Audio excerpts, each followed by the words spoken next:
Hello, dear students! Welcome back again sa ating channel na Math and Chill.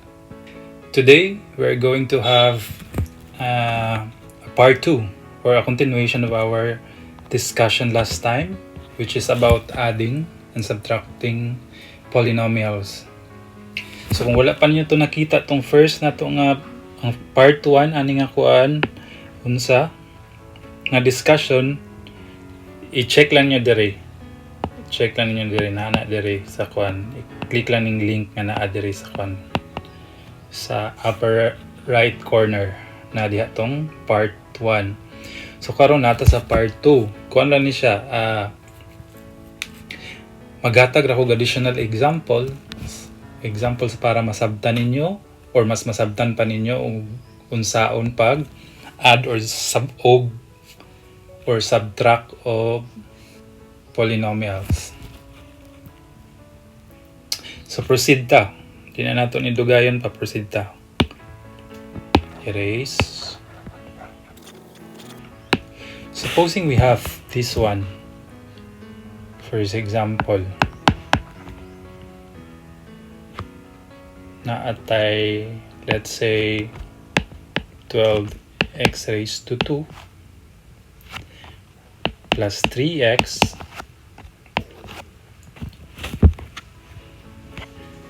minus 8x squared minus 19. So, saan mo siya pagkuhan? This is subtraction of polynomials. Sa gitong polynomials, ang polynomial composed of 2 or more than 2 terms. Paresin na ni polynomial ni siya kay duha na ni siya ka term. Specifically, binomial ni siya nga polynomial. So pag 3 na ka terms, trinomial. And so on, polynomial na ang kuan. Tawagan na basta more than 1 ang term. So saan na to ni siya pag simplify? Saan na to siya pag kuan? How to add the quantity of 12x squared plus 3x minus the quantity of 8x squared minus 9. So, ang buhaton na to is, primero, copy lang nato na siya. 12x squared plus 3x. And para matanggal nato ning quantity, kining open and close parenthesis, ato ni siyang i-distribute dire, multiply. So, minus negative, positive, mahimo siyang negative 8x squared. Minus, negative of negative, mahimo siyang positive 19. So, lang na siya. Then, simplify na nato. Since walay kapareho ang kuan, ang pag mag-simplify ganito, una nato itong pinakataas ang degree sa iyang exponent. Para saan 2 mo na atong kining na siya pinakataas ang degree mo na siya atong una og simplify. So 12x squared minus 8x squared, that is 4x squared. Anara na siya. Then walay kapareho ang 3x, copy lang ang 3x. Walay kapareho ang 19, so copy lang ang 19. So mo na ang answer. I hope nga sundan ko ninyo. Let's have example number 2. Number 2. How about kining example? 6w2 plus 24w plus 24 minus 3w minus 6w plus 3. So ang atong buhaton, copy lang nato na 6 w raised to 2 plus 24 w plus 24. Next, para matanggal ng quantity, again, para matanggal ng quantity ng sa pikas, ato na siyang i-distribute isa-isa. So, mahitabuan na siya. Since minus times positive 3w, that is minus 3w. And then, plus minus, that is plus 6w plus 3. Then, next na itong buhaton, i-simplify lang na to. Una na ito na ibutang, kay since kini ang na pinaka taas o exponent, value sa exponent, so walay kapareho na niya, so ato lang na siyang kapihon, 6w raised to 2. Next, pareho ni siya 24w minus 3w plus 6w. Bilang na siya 24 minus 3, 21w plus 6w, 21 plus 6, that is 27w. Next, oops, wa ko kabantay, pasensya na. Kini siya, dili ni siya positive ha. Ato nang i-delete.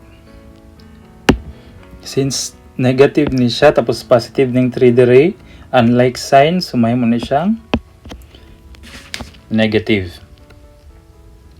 So, nasundan ko ninyo. So, next, 24 minus 3, that is plus 21. So, mauna ang answer niya.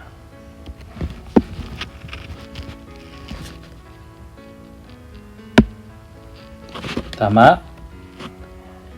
Let's proceed to number 3. Example.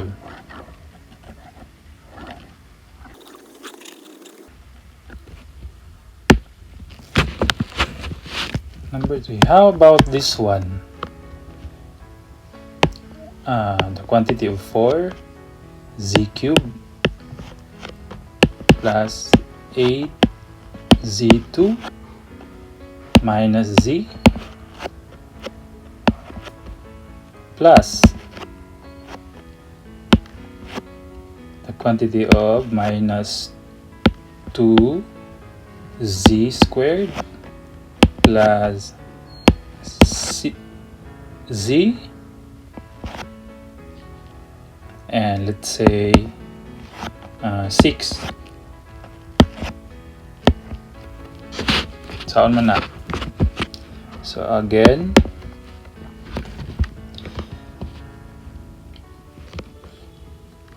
ato ni siyang i-copy lang nato ng first na expression for z raised to 3 plus 8z raised to 2 minus z.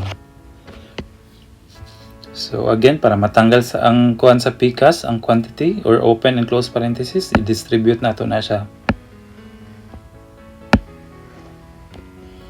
So positive,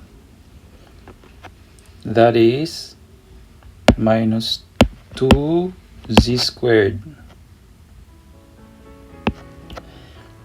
plus z plus 6. Tama? Nasundan ko ninyo. Next, simplify na to ni siya. Unang sulat ang nay pinangkataas og degree sa exponent, that is 4z cubed. Next nato is kini. Pila man na siya? 8z squared minus 2z squared. That is 6z squared.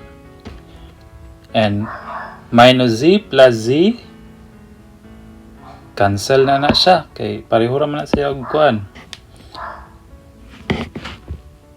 So ang mabili na lang, copy na lang ning 6 plus 6. So mo ni ang iyahang answer. Tama?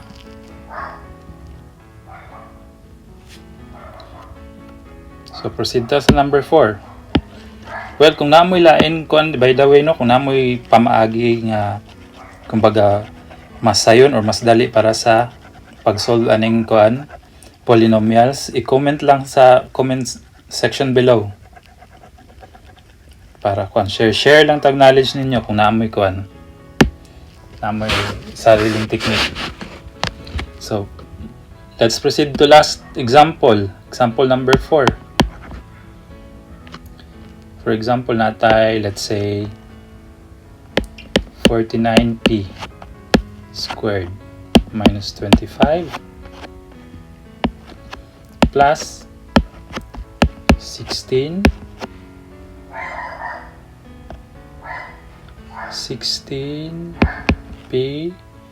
raised to 4 minus 32p squared plus 16. Sama na siya. So, copy natin yung first na term, 49p squared minus 25. Distribute para matanggal ang parenthesis. That is plus 16p raised to 4 minus 32p raised to 2 plus 16. So, ang una natong isulat, ang highest degree of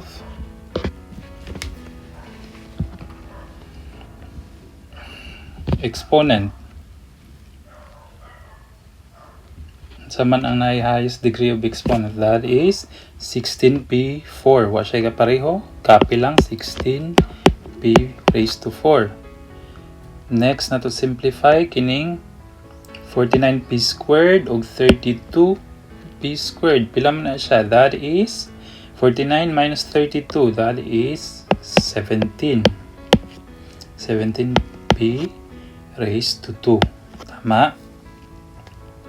Next is 25 minus 25 plus 16. That is 16 minus 25. That is 9. Minus 9. So, mao ni ang answer. So, that's all for today, mga bata. I hope nga namin natun-an na bago karon sa atong discussion. And kung wala pa mo nakasubscribe, i-click lang ang button below. Subscription button below. Dire kining naa sa kuan.